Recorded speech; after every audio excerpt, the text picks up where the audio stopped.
turn. Let's just get this camera set better.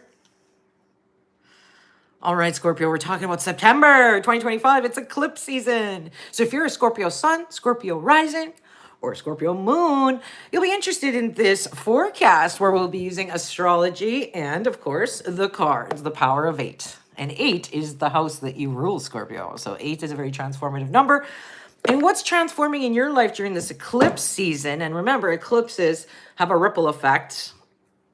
Okay, and it's kind of a chapter reset for everybody, eclipse season. So for you, it's happening with the people. You're on this people line at the 11-5 houses, 5th and 11th. Now, most of the energy is in your 11th house where you're releasing old friends, acquaintances, networks, people you work with in some cases, because you're making room now for new ones, new high vibe networks, new friendships, and nice things like that. And also a little bit of a focus, Scorpio, on your hopes and dreams and wishes for the future. And a lot of these opportunities can come through people. So people are your cheat code in this game of life here, okay, Scorpio? So we already had a new moon in Virgo on August 22nd, but then you, in your 11th house of the people, you may have already noticed something shifting with the friends, associations, social circles, things like that. And maybe a new sort of group that you got into, or maybe you shifted jobs or careers and now you're working with a different set of people. It could mean a lot of things, but definitely your associations and your networks started to see a shift there, a new shift. And then we're going to get this full moon in Pisces. Now, this full moon is on September 7th, which is about a week from recording. I'm recording on the 1st of September here. And so we've got this full moon in Pisces on the 7th. So circle that. Full moon, not just a full moon though, it's a lunar eclipse, Scorpio. And this is in your 5th house of creativity and of kids. So this could be like suddenly you realize someone in your family's pregnant, maybe. There could be a pregnancy announcement. It could be something expanding with your children. But it's also you, the child within you, Scorpio, is being illuminated on this full moon as well. So do fun things. You're on a good line here, the 11-5. I love this line for you, Scorpio. It helps lift you up and out into the people, into your hopes and dreams, into your hobbies, being creative, doing fun things. And you know what? Around that full moon, September 7th, 3 days behind and 3 days after, that's kind of a lucky window for you when it comes to games of chance. So let's say September 5th to the 9th could be a lucky window for you in maybe if you get the little, my left palm's itchy, I'm going to go buy a scratch and win, or I'm going to buy the Lotto Max or something like that. So follow your gut on that one. But it's a really good time to get into some sports too. Maybe you used to love to play volleyball, or you're interested in doing pickleball now. Okay, Scorpio, this is good. You get out with the people, and once you meet new people and make new friends, your life becomes better and more improved, and it opens up new doors of opportunity for you as well. So that looks good.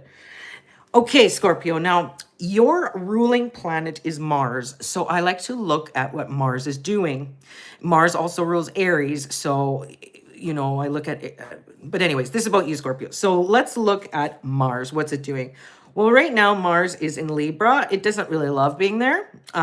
So for you, Scorpio, that's in your 12th house of really getting deep with your emotions now, and really like, what's going to make me happy now for the future?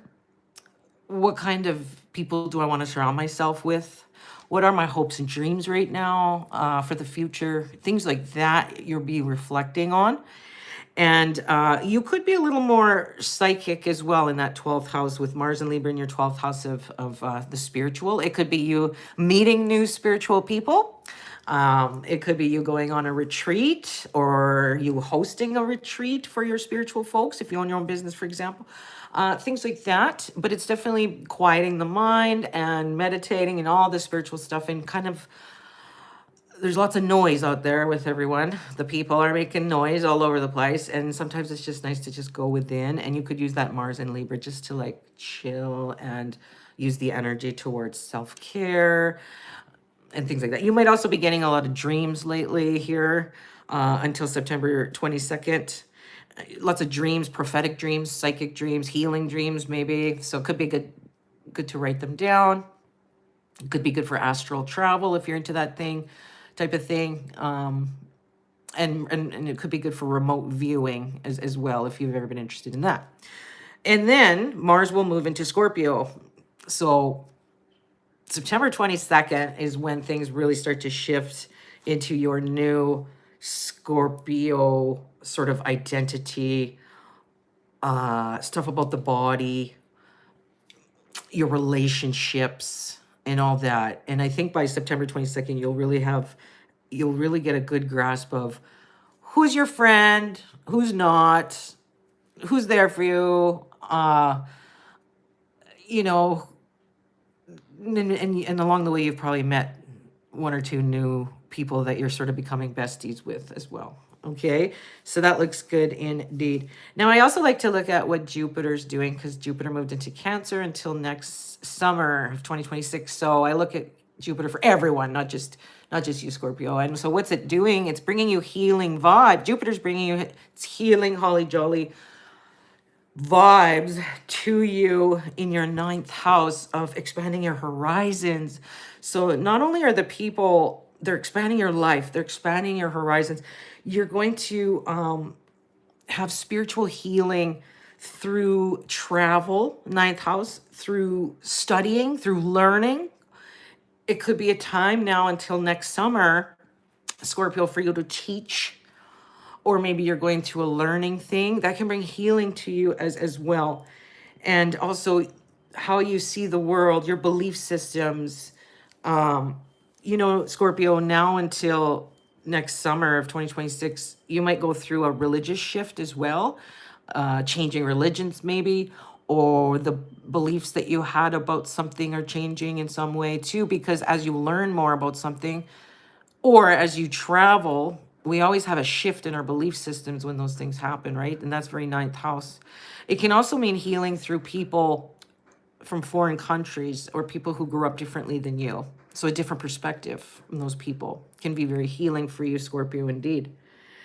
And myrrh, the essential oil myrrh, this is a good one for you for deep soul connections, okay? And for resilience as well.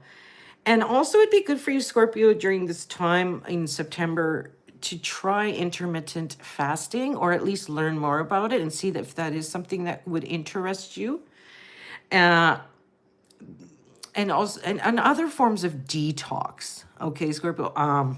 Maybe it could be an herbal tea, tonic, something. I would look into some of the fasting, the intermittent detoxing, that kind of stuff for your health. It could be very good for you indeed. And also, Scorpio, you've been through some suffering. It's Scorpio in general always goes through some kind of suffering in life because they're a transformative planet rising like the phoenix. So that, it's just part of your makeup. And so it would be nice for you to use the Jupiter in Cancer to read more about spiritual texts or metaphysical texts and stuff like that. Reading about spiritual stuff, metaphysics maybe, and stuff like that to change your energy, change the environment. And also to think about what wisdom has my suffering revealed to me. Okay, Scorpio? Because you've been through suffering, but what did it teach you? What did you learn from it? What wisdom did your suffering bring to you? And you can carry that forward after these eclipses, into your new life where there's these new people, new hopes and dreams for you. So that looks exciting indeed. All right, let's pull some cards from our decks, the Power of 8 Chakra Lenormand and the Power of 8 Chakra Oracle. These are available as a set on my website, www.themoontree.org. Again, that's themoontree.org. All right, so let's see. All right. Oh, the bottom card, before I even shuffle, I like to look at the bottom card where we got number one. It's a new beginning. It's the rider bringing you messages, and some person is bringing you the message, and that's from that 11th house. This could be messages from work too, maybe more money coming, trickling in from your 10th house of career into that 11th house too, Scorpio. So watch for that. It looks like some good news might be coming here for you, Scorpio, here in September too. So that looks nice. And remember, Scorpio, you're on that 11-5 line, which I love. I call it the lucky line. So messages, good messages. We'll put that in the universe. Good messages coming to Scorpio. All right. What else in September for Scorpio? Oh, I got the Phoenix Rising card.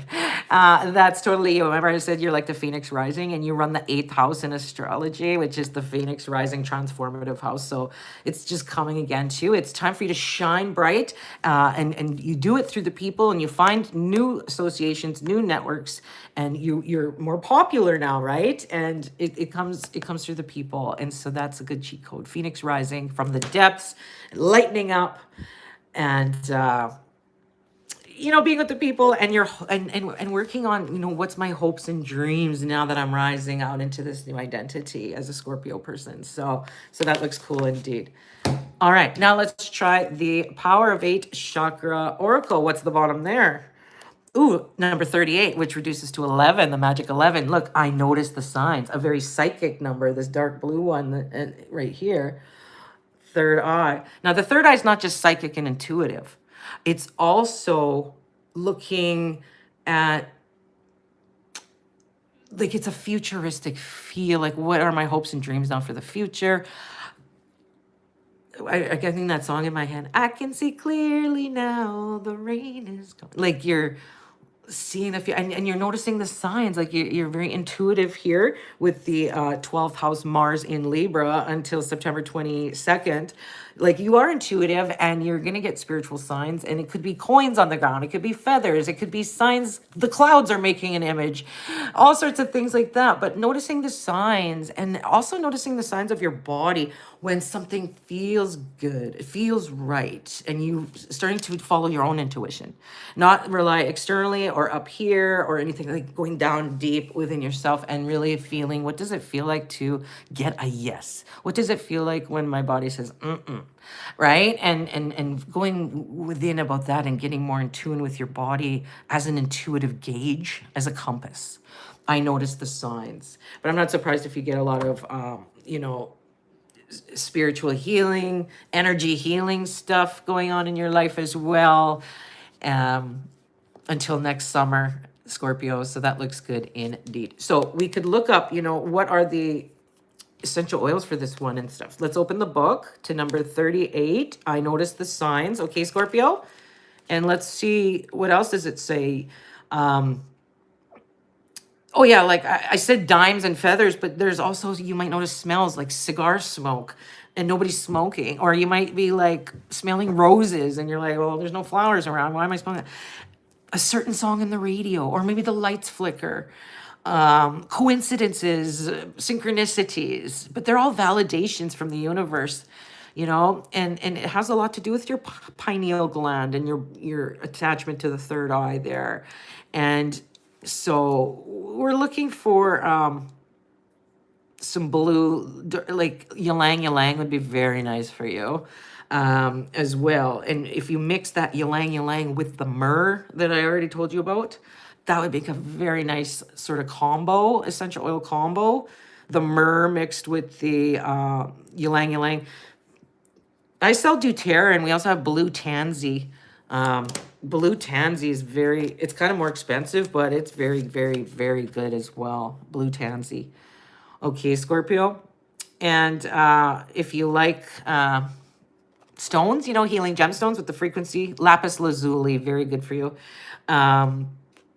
Labradorite, that would be awesome. Those flecks of feldspar inside the labradorite, that shimmer. Oh, you're gonna just love that feeling and that vibe. And even sodalite. Sodalite's a darker blue one like this. Very good. So lapis lazuli, sodalite, and labradorite could be very good, and or anything sort of this darker blue indigo-ish. Okay. So that looks good. And remember your affirmation, Scorpio. I nurture my intuitive gifts, and I use them for healing and uplifting others. There's that 11th house of the others, the other people, right? So that looks very good for you, Scorpio. All right. If you like this, come see me for a reading at www.themoontree.org or buy the cards. There's something for everyone else. Have freebies on there as well.